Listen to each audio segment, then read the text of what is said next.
Chapter का नाम है रेसिडेंशियल स्टेटस।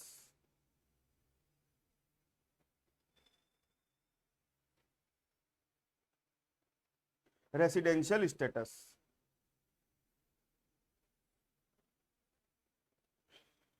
ये चैप्टर क्या है, क्यों पढ़ रहे हैं हम?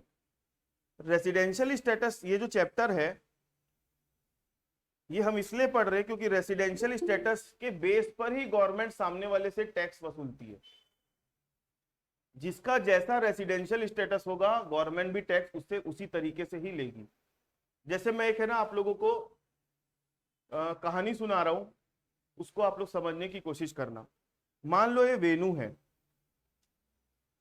वेणु का असली नाम विश्व विजय है, लेकिन हम लोग उसको घर में वेणु बोलते हैं, है ना वेणु। मान लो ये वेणु है, ठीक है। वेणु का बर्थडे है, ये कॉन्सेप्ट समझाने के लिए बता रहा हूं। वेणु का क्या है, बर्थडे। अब वेणु किसको किसको इनवाइट करेगा, पहले ये बताओ। वेणु किसको किसको इनवाइट करेगा? अपने जो मम्मी पापा भाई बहन है वो तो इनवाइटेड है ऑलरेडी, उनको अलग से कार्ड देते हो क्या? नहीं, देने की जरूरत ही नहीं है, ठीक है। अपने फ्रेंड्स और रिलेटिव्स को बुलाएगा, और कुछ अड़ोस पड़ोस वालों को बुलाएगा जिनसे हमारे अच्छे टर्म्स है। जिनको जानता ही नहीं वेणु उनको भी बुलाएगा क्या? सामूहिक लंगर करवा देगा वेणु, ऐसा नहीं। तो वेणु किसको किसको बुलाएगा? अपने एकदम close relatives, family and friends, मतलब रिलेटिव्स और जो फ्रेंड है वो, और जो जान पहचान वाले जिनसे हमारी थोड़ी बहुत बातचीत होती है लेकिन उनको बुलाना जरूरी होता है। इतने लोगों को वेणु इनवाइट करेगा अपने बर्थडे में। अब वेणु का जब बर्थडे है तो वेणु को अब लोगों से गिफ्ट लेना है। क्या करना है? गिफ्ट लेना है। तो गिफ्ट देने का भार सबसे ज्यादा किसके ऊपर रहेगा? मान लो वेणु को बाइक चाहिए, तो किसको बोलेगा? अपने दोस्त लोगों को बोलेगा? अपने अड़ोसी पड़ोसी को बोलेगा? किसको बोलेगा? अपने जो एकदम क्लोज, क्योंकि वही दिलाएंगे भैया, दूसरा कोई नहीं दिलाएगा। मतलब सबसे ज्यादा गिफ्ट देने का भार किसके ऊपर है? जो एकदम क्लोज रिलेटिव है, जिनका वेणु से सबसे ज्यादा गहरा रिश्ता है। जैसे आपके पेरेंट्स, या आपके, हो सकता है कि आपके परिवार में अगर आपके बड़े भाई लोग होंगे तो, मतलब नहीं है लेकिन अगर होंगे तो उनके ऊपर वो भी हमारे क्लोज रिलेटिव में आ जाते। जो हमारे से बहुत ज्यादा जुड़े हुए लोग होते हैं वो ही हमको सबसे ज्यादा गिफ्ट देते हैं या सबसे बड़ी वैल्यू का गिफ्ट देते हैं। दूसरे लोग देंगे क्या? नहीं। फिर थोड़ा सा छोटा मोटा गिफ्ट, सबसे मतलब मैं एक सर्कल बना दिया। इस सर्कल के अंदर कौन आ गए? Close relative. इस सर्कल के अंदर कौन आ गए? Close relative. मतलब अब दूसरे सर्कल में, अब मैं दूसरा सर्कल बना रहा हूं जिनके ऊपर गिफ्ट देने का भार तो है लेकिन उतना ज्यादा भार नहीं है जितना क्लोज रिलेटिव का होना चाहिए। जैसे फॉर एग्जांपल आपके फ्रेंड्स और रिलेटिव्स, फ्रेंड और रिलेटिव दोनों एक बराबर होते हैं, मालूम है ना। फ्रेंड और रिलेटिव दोनों के ऊपर एक बराबर का भार है। तो मैं सेकेंड नंबर के सर्कल में किसको रख लेता हूं? Friends and relatives. और थर्ड नंबर का एक और सर्कल बना रहा हूं मैं, इसमें अपन किसको रख देंगे? जान पहचान वाले, मतलब अड़ोसी पड़ोसी।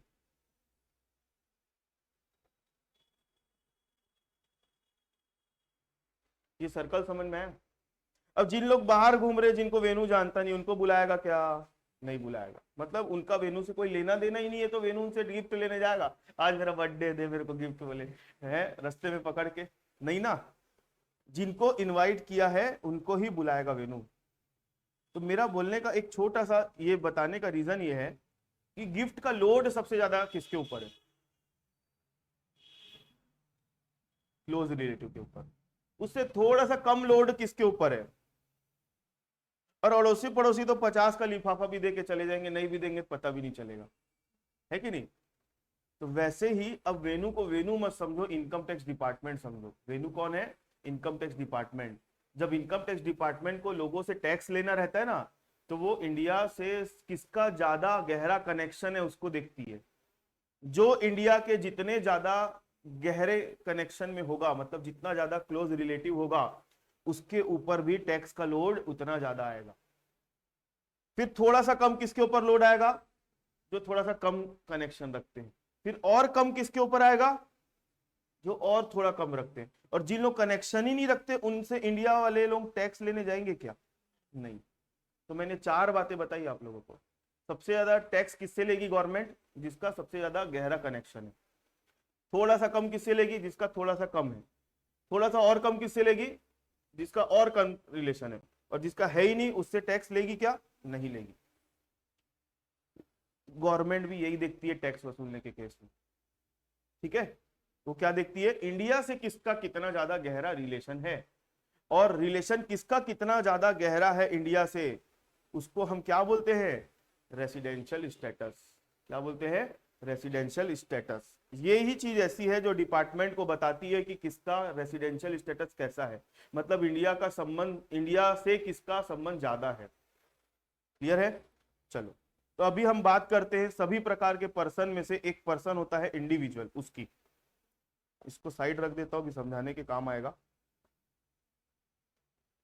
अभी हम वही देखना चाह रहे हैं कि हम रिलेशन देखना चाह रहे हैं। तो हम सबसे पहले किसको ले रहे हैं? इंडिविजुअल्स। इंडिविजुअल्स मतलब कौन? लोग, ह्यूमंस। इंडिविजुअल जो होते हैं ना, इंडिविजुअल, उनकी है ना रेसिडेंशियल स्टेटस 2 होती है। इंडिविजुअल की रेसिडेंशियल स्टेटस कितनी होती है? 2। या तो वो इंडिविजुअल क्या हो सकता है? रेसिडेंट, या फिर वो क्या हो सकता है? Non resident. जो इंडिविजुअल्स होते हैं ना, इंडिविजुअल्स, उनकी रेसिडेंशियल स्टेटस होती है कितनी? 2। एक होता है रेसिडेंट और दूसरा होता है नॉन रेसिडेंट। रेसिडेंट को शॉर्ट फॉर्म में बोला जाता है आर, और नॉन रेसिडेंट को शॉर्ट फॉर्म में बोला जाता है एन आर।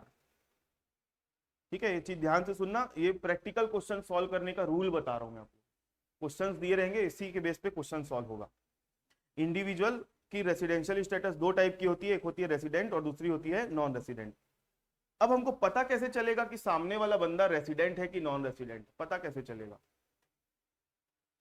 इसके लिए हमको सामने वाले की बेसिक कंडीशन चेक करनी पड़ेगी। क्या चेक करनी पड़ेगी? सामने वाले की बेसिक कंडीशन देखनी पड़ेगी। बेसिक कंडीशन, बेसिक कंडीशन क्या होती है? 2 मिनट के बाद मैं अभी बताऊंगा कि बेसिक कंडीशन के अंदर क्या लिखा हुआ है। मतलब बेसिक कंडीशन मतलब शर्त। बेसिक कंडीशन मतलब कुछ शर्तें हैं, वो शर्तें अगर पूरी कर लेगा इंडिविजुअल तो क्या बन जाएगा? रेसिडेंट। और शर्त पूरी नहीं करेगा तो क्या बन जाएगा? Non resident. तो वो शर्त में क्या लिखा है पहले आप लोग ये देखो। बेसिक कंडीशन जो होती है ना, वो total number of basic condition होती है 2। बेसिक कंडीशन नंबर 1 और बेसिक कंडीशन नंबर 2, मतलब 2 शर्तें होती है, 2 शर्तें। उन शर्तों को पूरी करनी पड़ती है ना लीना? कितनी शर्त होती है? 2। पहली शर्त जो भी होगी, दूसरी शर्त जो भी होगी, अगर वो बंदा पहली शर्त पूरी कर लेता है और दूसरी शर्त भी पूरी कर लेगा तो वो क्या कहलाएगा? रेसिडेंट। मतलब रेसिडेंट मतलब आर कहलाएगा। ठीक है, मतलब केस नंबर 1 की बात कर रहा हूं मैं। केस नंबर 1, अगर वो पहली कंडीशन पूरी कर लिया और दूसरी भी पूरी कर ले रहा है तो वो क्या बन जाएगा? रेसिडेंट। केस 2, अगर वो पहली कंडीशन पूरी कर देता है और दूसरी नहीं कर पा रहा है तो भी वो क्या बनेगा? रेसिडेंट। केस 3,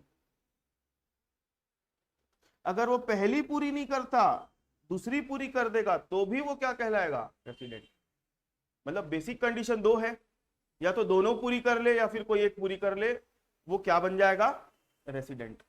और वो अगर एक भी कंडीशन पूरी नहीं करता है, ना पहली ना दूसरी, तो वो क्या बन जाएगा? Non resident. इतनी सी बात समझ में आई?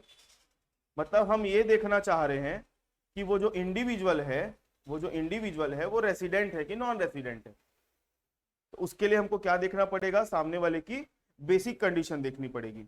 बेसिक कंडीशन है 2।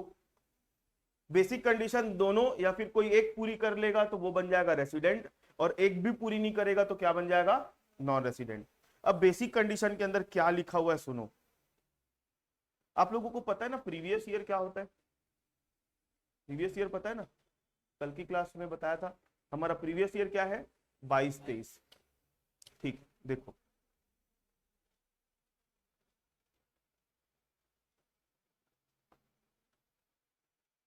अगर वो बंदा पूरे प्रीवियस ईयर में, अगर वो बंदा पूरे प्रीवियस ईयर में,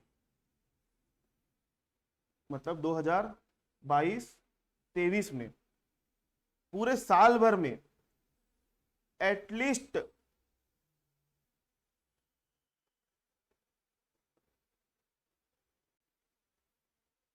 लीव्स फॉर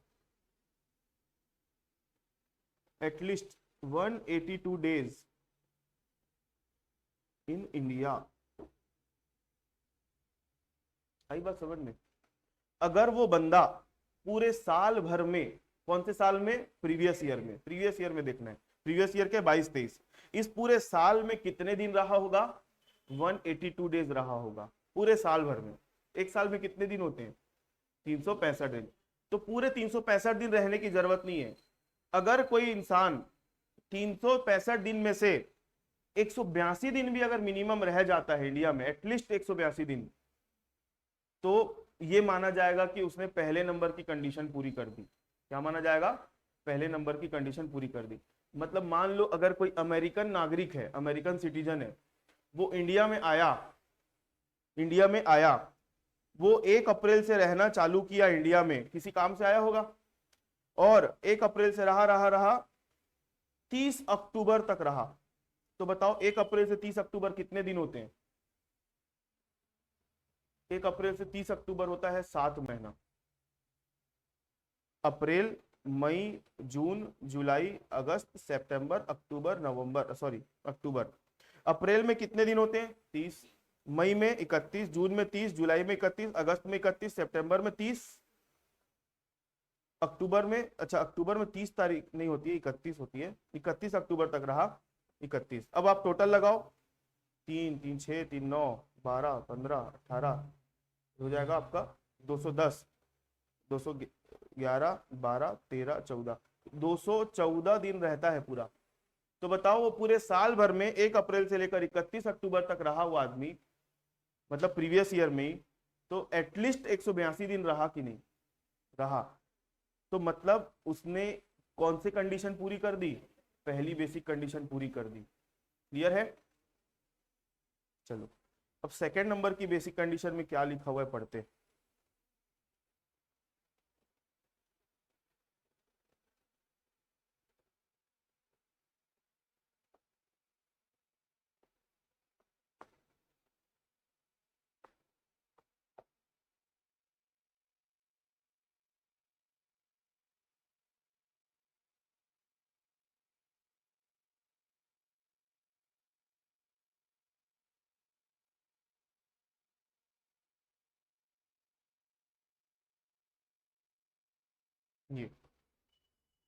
ये आपका क्या है?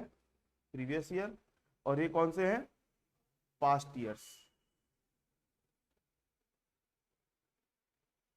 ये है प्रीवियस ईयर, कौन सा? 22-23। और उसके पहले के जो साल है वो कितने हैं? Past year. Past year total कितने हैं? 1 2 3 और 4। सेकेंड नंबर की बेसिक कंडीशन क्या बोलती है सुनो, कि वो बंदा अगर प्रीवियस ईयर में, एटलीस्ट 60 डेज कहां रहा होगा? इंडिया में। और पास्ट 4 ईयर्स में एटलीस्ट 365 डेज रहा होगा, तो ये माना जाएगा सेकंड नंबर की बेसिक कंडीशन पूरी हो गई।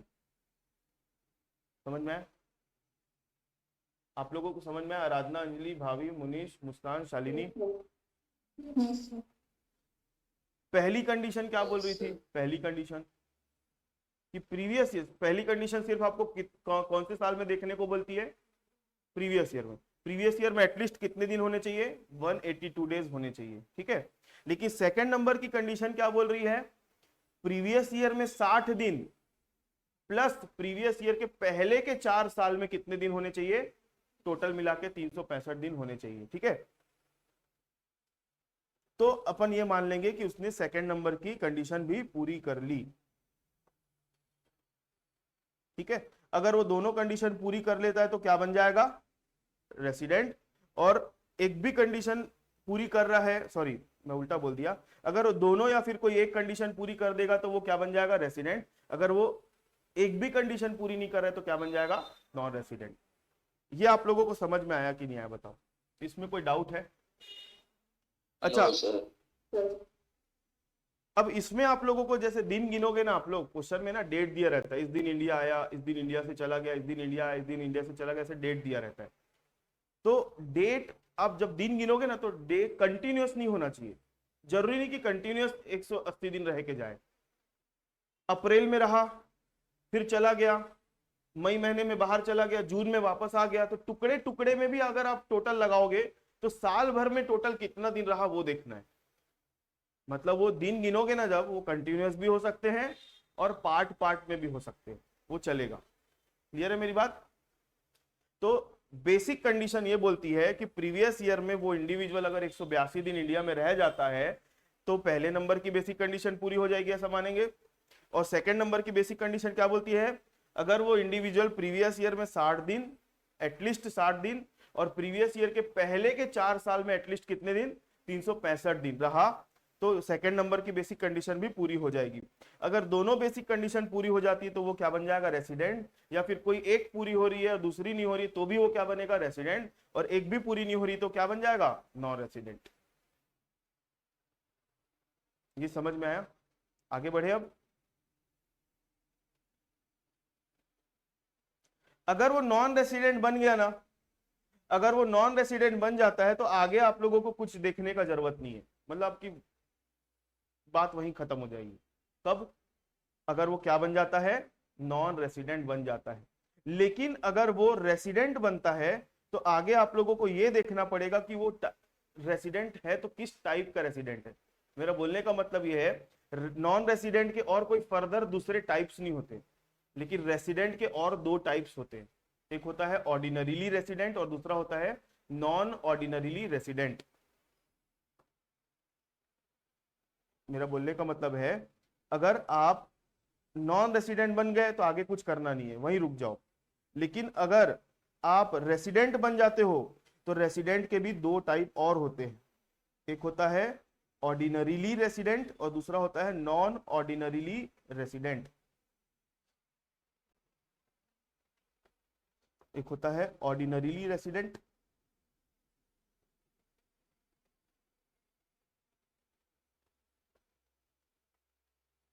ऑर्डिनरी नहीं है ना, ऑर्डिनरी नहीं है, ऑर्डिनरीली, यही वर्ड लिखा हुआ है वहां पे भी। ठीक है, और दूसरा क्या है, non ordinarily resident. Ordinarily resident को शॉर्ट फॉर्म में बोला जाता है OR, और इसको बोला जाता है शॉर्ट फॉर्म में NOR। मतलब मैंने अभी दो जो और क्लासिफिकेशन किया, किसके अंदर में किया है, रेसिडेंट के अंदर कि नॉन रेसिडेंट, नॉन रेसिडेंट के नहीं, रेसिडेंट के अंदर। नॉन रेसिडेंट में आगे आप लोगों को कुछ करने का जरूरत नहीं, उसका और कोई फर्दर दो टाइप्स नहीं होता, सिर्फ किसके होते हैं, वो रेसिडेंट के ही होते हैं। ठीक है, अब सामने वाला रेसिडेंट तो बन गया, अब आपको यह चेक करना है कि सामने वाला OR है कि NOR है। क्या करना है, ये चेक करना है सामने वाला OR है कि NOR है। इसके लिए आपको क्या करना पड़ेगा मालूम है, उसकी एडिशनल कंडीशन चेक करनी पड़ेगी। क्या चेक करनी पड़ेगी,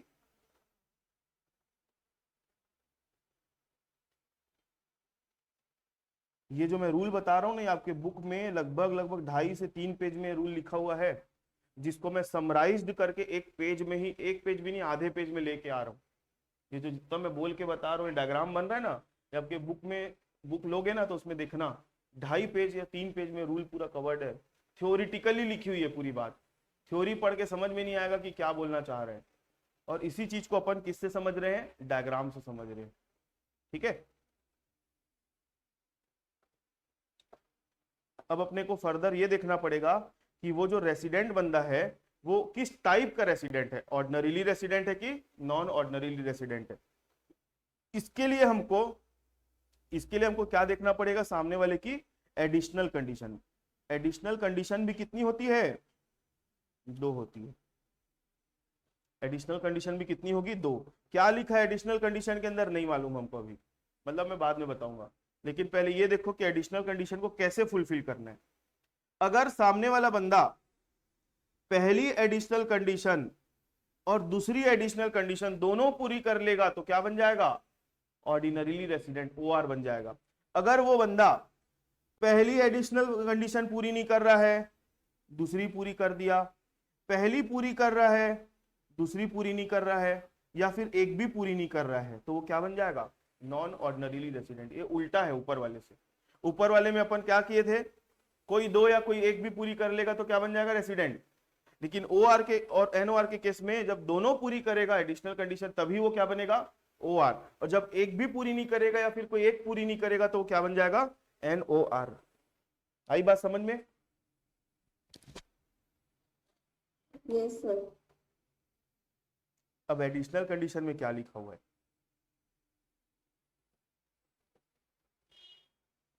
एडिशनल कंडीशन देखो क्या बोल रही है एडिशनल कंडीशन।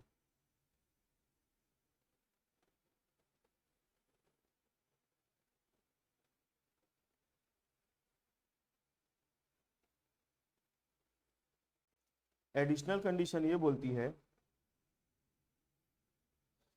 ये आपका प्रीवियस ईयर है,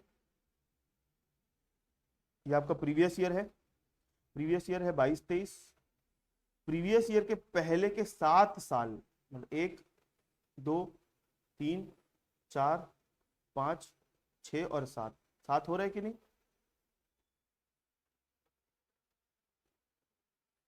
1 2 3 4 5 6 7।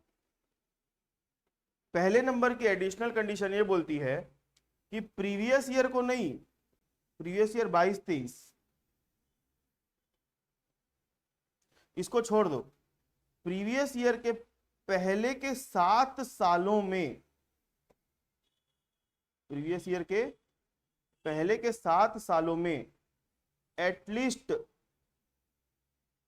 730 डेज इंडिया में रहना पड़ेगा उसको, तब पहली एडिशनल कंडीशन पूरी होगी।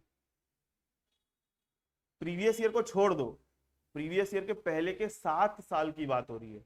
प्रीवियस ईयर के पहले के 7 साल अगर मैं ऐसे गिनूं तो क्या आएगा, 21 20 19 18 17 16 और 15, मतलब 2015 से लेकर 2022 तक, मतलब प्रीवियस ईयर के पहले के 7 सालों में उसको कम से कम कितना दिन रहना पड़ेगा इंडिया में, 730 दिन। और 730 दिन कंटिन्यूस नहीं है, यहां पे रह गया 100 दिन, यहां यहां यहां गायब था, यहां रह गया 300 दिन, यहां रह गया 100 दिन, ऐसे करके पूरे टोटल लगाओगे ना तो 7 सालों का टोटल 730 दिन या उससे ज्यादा आना चाहिए। तो माना जाएगा एडिशनल कंडीशन नंबर कौन सी पूरी हो गई, पहले नंबर की एडिशनल कंडीशन पूरी हो गई। ठीक है, इसमें किसी को कोई डाउट। पहले नंबर की बेसिक कंडीशन क्या बोलती है, पहले नंबर की बेसिक कंडीशन क्या बोलती है, कितना दिन रहना पड़ेगा, 182 डेज, एटलीस्ट 182 डेज, मतलब ज्यादा रह गया तो चल जाएगा, कम रहा तो नहीं चलेगा। तो पहले नंबर की एडिशनल कंडीशन हमको सॉरी पहले नंबर की बेसिक कंडीशन हमको सिर्फ उसका फोकस किसके ऊपर है, प्रीवियस ईयर के ऊपर। जैसे जैसे कंडीशन आगे बढ़ रही है ना वैसे वैसे साल भी बढ़ते जा रहे हैं, आप लोग इस चीज को ऑब्जर्व किए। पहले नंबर की बेसिक कंडीशन का फोकस सिर्फ कितने साल के ऊपर है, एक ही साल के ऊपर है। दूसरे नंबर की बेसिक कंडीशन का फोकस कितने साल के ऊपर है, प्रीवियस ईयर पे तो है ही, उसके पहले के 4 साल में भी, मतलब टोटल 5 साल में। फिर जैसे ही हम एडिशनल कंडीशन में आए तो इसका फोकस कितने सालों में हो गया, प्रीवियस ईयर को तो छोड़ दो, प्रीवियस ईयर में नहीं, प्रीवियस ईयर के पहले के 7 साल में, मतलब टोटल 7 साल में इसका फोकस बढ़ गया।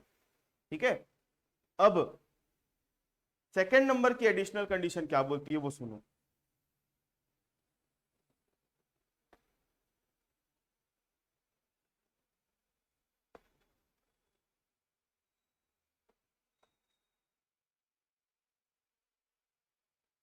एक मिनट,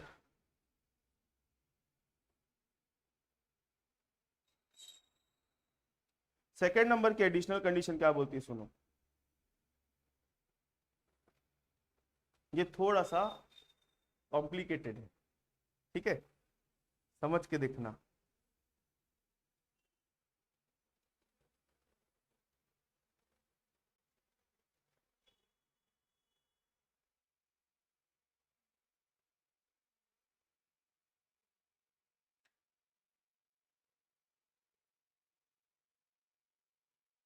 ये आपका प्रीवियस ईयर है, प्रीवियस ईयर के भी पहले के 10 साल में देखना पड़ेगा, प्रीवियस ईयर के पहले के 10 साल में।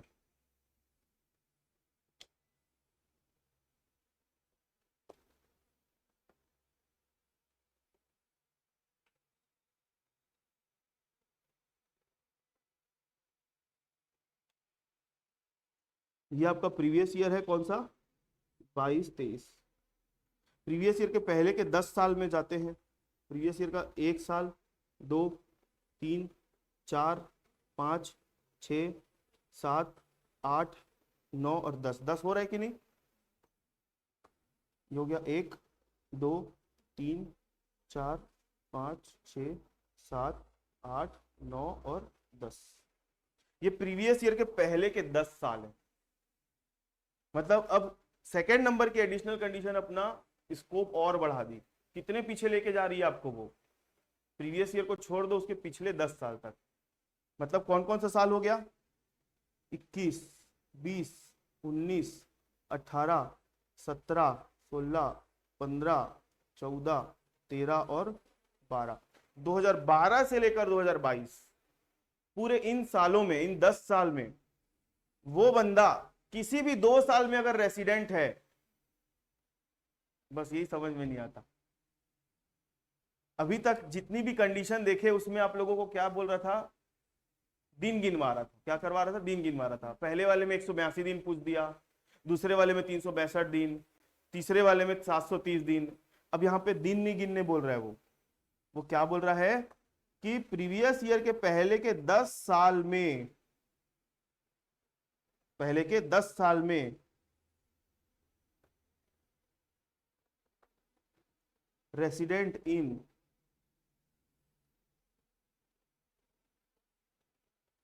Any 2 years. प्रीवियस ईयर को छोड़ दो, प्रीवियस ईयर के पहले के 10 सालों में चेक करो कि किसी भी 2 साल में क्या था, वो रेसिडेंट था। अब कोई बंदा रेसिडेंट कैसे बनता है, रेसिडेंट कैसे बनता है, किसी को अगर रेसिडेंट बनना पड़ेगा तो क्या करना पड़ेगा, कोई दोनों, कोई एक या दोनों कंडीशन पूरी करनी पड़ेगी, तभी क्या बनता है वो रेसिडेंट। मतलब सेकेंड नंबर की एडिशनल कंडीशन हमको ये बोलती है कि प्रीवियस ईयर को छोड़ दो, प्रीवियस ईयर के पहले के 10 साल में ये चेक करो कि पिछले 10 साल में किसी भी 2 साल में क्या होना चाहिए, रेसिडेंट। मतलब अब आपको है ना ये चेक करना है, 21-22 में चेक कर लो कि वो रेसिडेंट था कि नहीं था। मतलब 21-22 में आप है ना सामने वाले की बेसिक कंडीशन चेक करा के देखो, ठीक है। बेसिक कंडीशन दोनों में से कोई एक पूरी हो गई, मतलब क्या बन जाएगा वो यहाँ का रेसिडेंट। फिर 21-22 हो गया, फिर 20-21 में चेक करके देखो, अगर बेसिक कंडीशन दोनों या कोई एक पूरी हो गई तो यहाँ का भी क्या बन जाएगा, वो रेसिडेंट।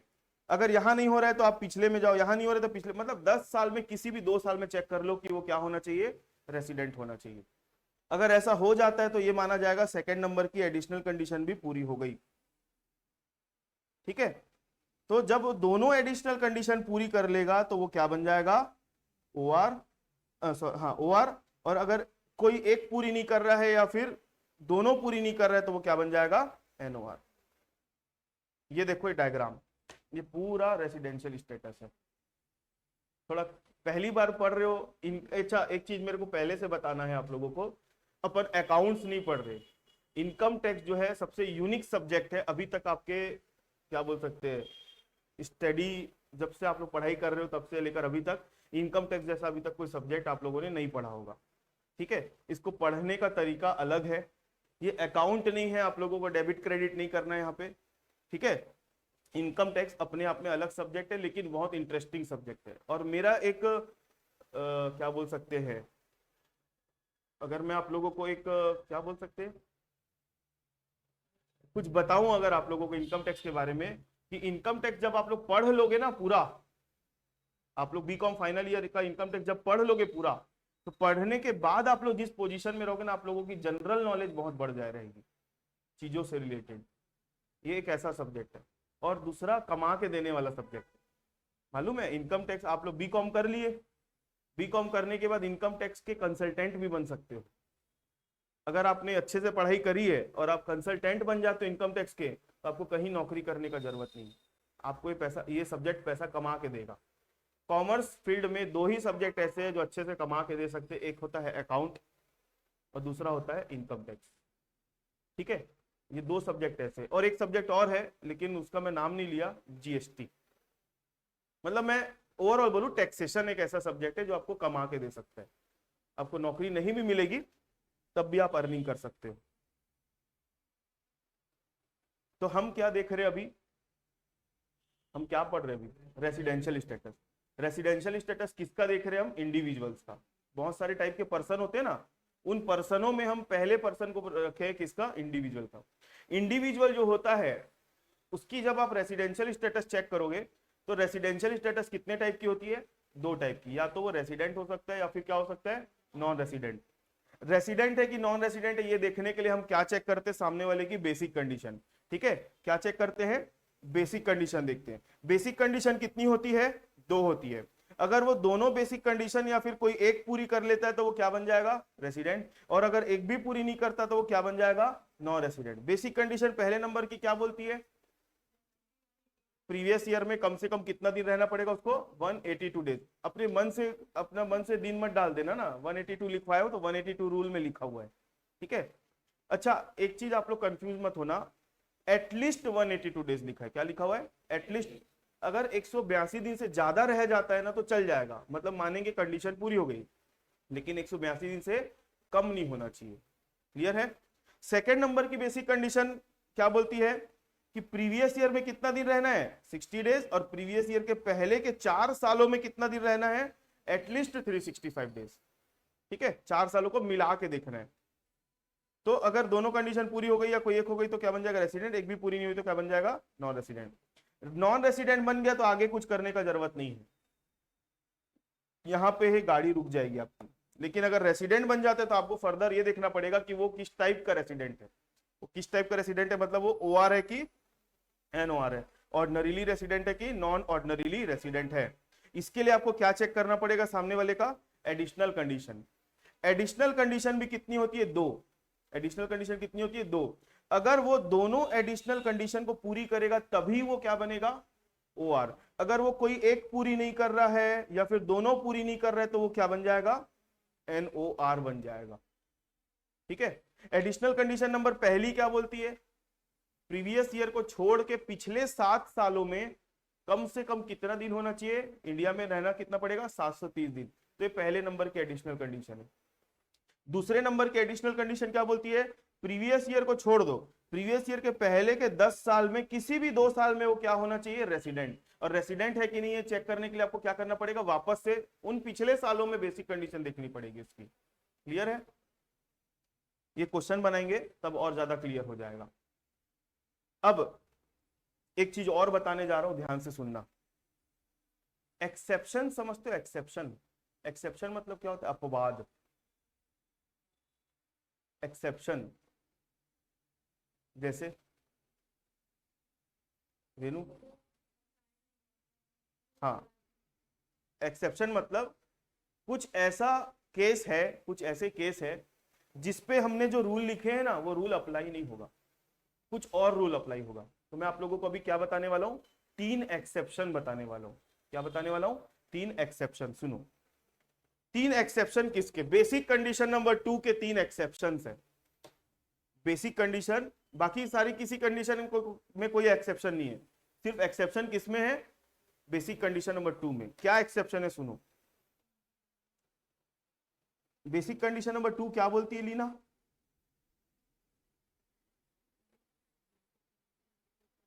बेसिक कंडीशन नंबर 2 क्या बोलती है, प्रीवियस ईयर में 60 दिन और प्रीवियस ईयर के पहले के 4 सालों में 365 दिन रहना पड़ेगा। इसका एक्सेप्शन ये है कि कभी कभी कुछ ऐसी कंडीशंस आ जाती है जहां पे आपको प्रीवियस ईयर में 60 दिन नहीं देखना है, आप लोगों को कितना दिन देखना है, 182 डेज देखना है। कितना देखना है, यहां पर भी 182 दिन देखना है। मतलब अगर मैं अपनी बात को फिर से बोलूं, नॉर्मली नॉर्मली आप लोगों को सेकंड नंबर की बेसिक कंडीशन में कितने दिन चेक करने हैं, 60 दिन नॉर्मली, ठीक है। लेकिन कुछ कुछ ऐसे सरकमस्टेंसेज आ जाएंगे जहां पे आप लोगों को 60 दिन नहीं देखना है, कितना दिन देखना है, 182 दिन देखना है। तो ऐसे कौन कौन सी कंडीशन है जहां पे आप लोगों को 60 दिन ना ही देखना है, कितना दिन देखना है, 182 दिन देखना है। सुनो, when we have to consider 182 days instead of 60 days in basic condition number 2। अच्छा, अपने में कोई हिंदी मीडियम स्टूडेंट तो नहीं है ना? अगर कोई हिंदी मीडियम स्टूडेंट है, उसको इंग्लिश वर्ड्स नहीं समझ आएंगे तो बता देना। कोई है क्या आप लोगों में हिंदी मीडियम वाले? आप हो? अगर नहीं आएगा तो बिल्कुल बता देना। और जो अपने ओरिजिनल नोट्स है उसमें हिंदी इंग्लिश दोनों लिखा हुआ मिलेगा। ये तो मैं समझाने के लिए लिख रहा हूं। कब हमको सेकेंड नंबर की बेसिक कंडीशन में 182 दिन देखना है इंस्टेड ऑफ 60 डेज? ठीक है वेनु? पहला, व्हेन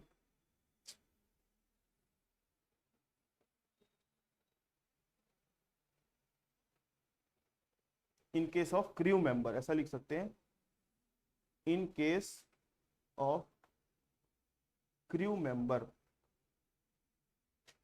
क्रू मेंबर मतलब आप लोग जानते हो पानी का जहाज होता है, पानी का जहाज जानते हो?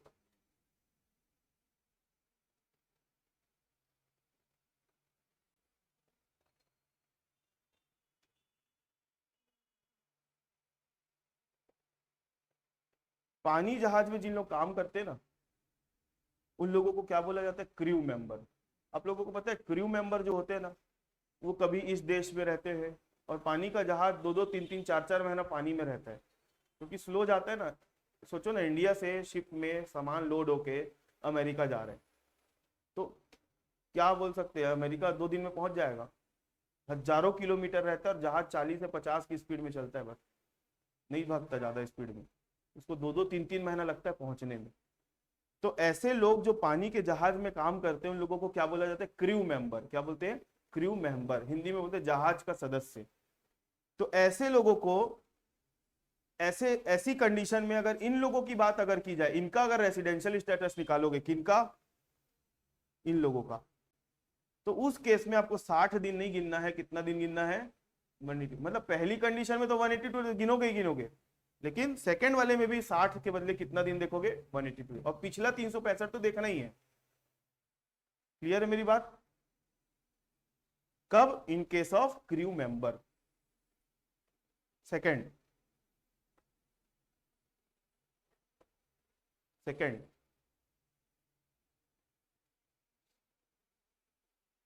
ये एक आदमी है,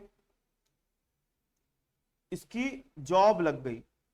क्या लग गई? जॉब। कहां लगी? फॉरेन में जॉब लग गई, या फिर ये अपने एम्प्लॉयमेंट के लिए जा रहा है। ये इंसान है, इसकी नौकरी लग गई, या फिर ये कुछ बिजनेस करने के लिए इंडिया से कहां जा रहा है? फॉरेन जा रहा है, इंडिया छोड़ के जा रहा है। कब जा रहा है? प्रीवियस ईयर में जा रहा है। सिचुएशन समझ में आई? ये एक बंदा है, इसकी या तो नौकरी लग गई या फिर ये कुछ बिजनेस करने के लिए इंडिया छोड़ के विदेश जा रहा है। और कब जा रहा है? प्रीवियस ईयर में। तो ऐसी सिचुएशन में भी इस टाइप के लोगों का हमको 60 दिन के बदले कितना दिन देखना पड़ेगा? 182 दिन देखना पड़ेगा। एक क्वेश्चन है आप लोगों के में, अमिताभ बच्चन के नाम से। अमिताभ बच्चन नाम का एक फिल्म एक्टर है, वो फिल्म शूटिंग करने के लिए कहीं विदेश गया। तो अमिताभ बच्चन कहाँ का बंदा है? इंडिया का। वो प्रीवियस ईयर में इंडिया से बाहर गया, किस लिए? अपनी फिल्म शूटिंग उसके लिए क्या है? एम्प्लॉयमेंट है, के लिए जा रहे हैं। तो ऐसे लोगों के लिए हम लोग 60 दिन नहीं देखेंगे, कितना दिन देखेंगे? 182 दिन देखेंगे। क्लियर है मेरी बात?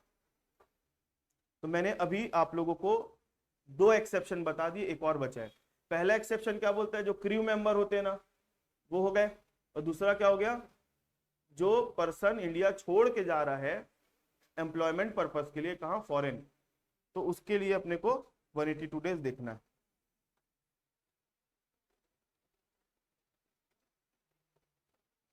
थर्ड नंबर की कंडीशन क्या बोलती है? थर्ड नंबर की एक्सेप्शन क्या बोलती है? सुनो,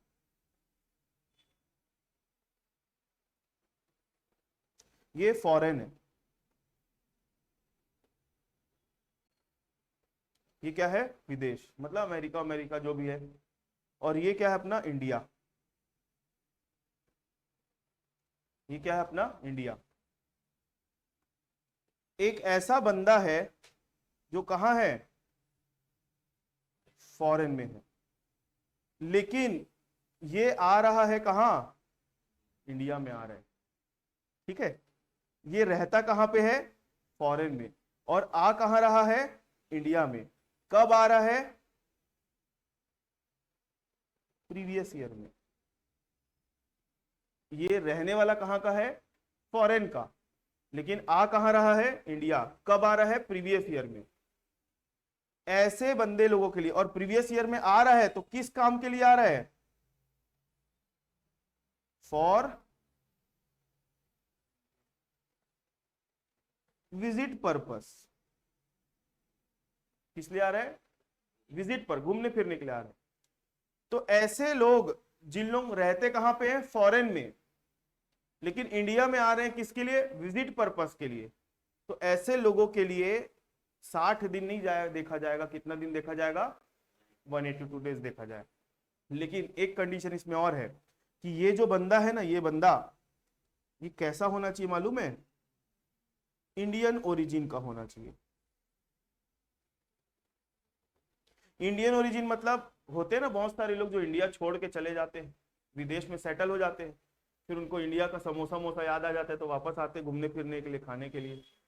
तो बीच बीच में जैसे इंडिया आ रहे हैं, तो ऐसे लोग जो इंडिया छोड़ के चले गए हैं लेकिन इंडिया विजिट पर्पस के लिए आ रहे हैं, तो उन लोगों के लिए 60 दिन नहीं देखा जाएगा। कितना दिन देखा जाएगा? 182 डेज देखा जाएगा। लेकिन वो बंदा कैसा होना चाहिए? इंडियन ओरिजिन का होना चाहिए। इंडियन ओरिजिन का मतलब क्या होता है? इंडियन ओरिजिन का मतलब क्या होता है? Indian origin, born in India. कौन कौन पैदा हुआ इंडिया में? ही।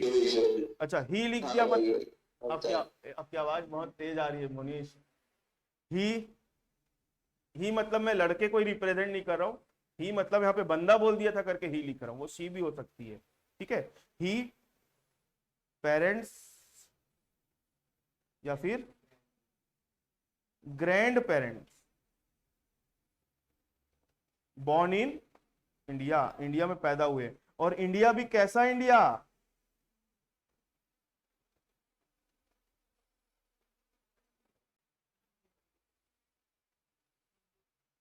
Undivided India. मतलब अगर उसका दादा, अगर इस बंदे का दादा पाकिस्तान के लाहौर में भी पैदा हुआ होगा एक टाइम में, और वो बंदा अभी छोड़ के कहां चला गया? फॉरेन, और घूम फिर के इंडिया आ रहा है विजिट पर्पस के लिए, तो भी उस आदमी को इंडियन ओरिजिन का माना जाएगा। क्यों? क्योंकि वो अनडिवाइडेड इंडिया का है। अनडिवाइडेड इंडिया मतलब पाकिस्तान में भी पैदा हुआ आदमी इंडियन ओरिजिन का ही कहलाएगा। अनडिवाइडेड इंडिया मतलब बांग्लादेश भी इंडिया में, पहले एक समय पार्टीशन के पहले सब एक ही तो था, तो ऐसे लोगों को सबको इंडियन ओरिजिन ही बोला जाएगा। ठीक है, तो ये मैंने 3 एक्सेप्शन बताए डायग्राम सहित, इसको आप लोगों को समझना है। इसका जो लिखा वाला पोर्शन है उसका पीडीएफ मैं आप लोगों को भेज दूंगा, एक बार देखोगे पढ़ोगे समझ में आ जाएगा। ठीक है, मैं एक बार छोटा सा रिवीजन कर रहा हूं।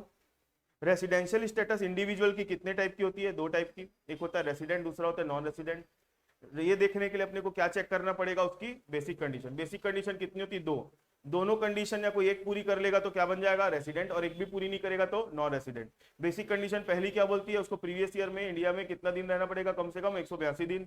सेकंड बेसिक कंडीशन क्या बोलती है? प्रीवियस ईयर में 182 दिन या फिर 60 दिन इंडिया में रहना पड़ेगा, या और प्रीवियस ईयर के पहले के 4 सालों में कम से कम 365 दिन रहना पड़ेगा।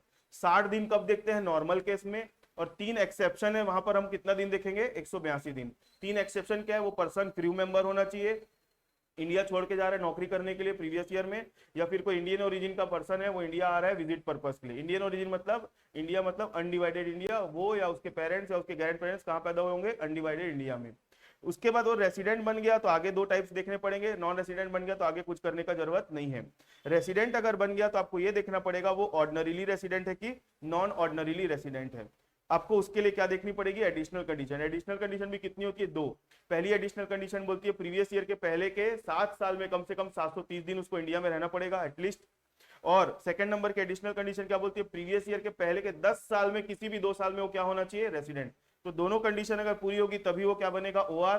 कोई एक पूरी नहीं हो रही है या फिर दोनों पूरी नहीं हो रही तो क्या बन जाएगा? एनओआर। तो ये आपका रेसिडेंशियल स्टेटस का इंडिविजुअल का पूरा कॉन्सेप्ट है। इसके बेस पर हमको क्वेश्चन सॉल्व करने। अभी कल की क्लास में जब आप लोग आओगे तो लगभग 30 क्वेश्चन है। 30 क्वेश्चन में से 25 क्वेश्चन हमको इसी के ऊपर सॉल्व करने इंडिविजुअल। बाकी के जो बचे हैं 5 वो किसी कंपनी का है, एचयूएफ का, ऐसा। ये अगर आप लोग समझ गए तो आप लोगों से एक भी क्वेश्चन ऐसा नहीं है जो नहीं बनेगा। क्लियर है? तो कल की क्लास से मैं आप लोगों को क्वेश्चन सॉल्व करवाने वाला हूं। तो आप लोगों को आज की क्लास जो रिकॉर्ड हुई है उसको रिवीजन करना है, आप लोग उसको रिवाइज कर लेना आने के पहले, फिर अपन कल से क्वेश्चन सॉल्व करेंगे। ठीक है? तो आज की क्लास हुआ, फिर अपन नेक्स्ट क्लास में मिलते हैं। किसी को कोई डाउट है तो पूछ सकते हो।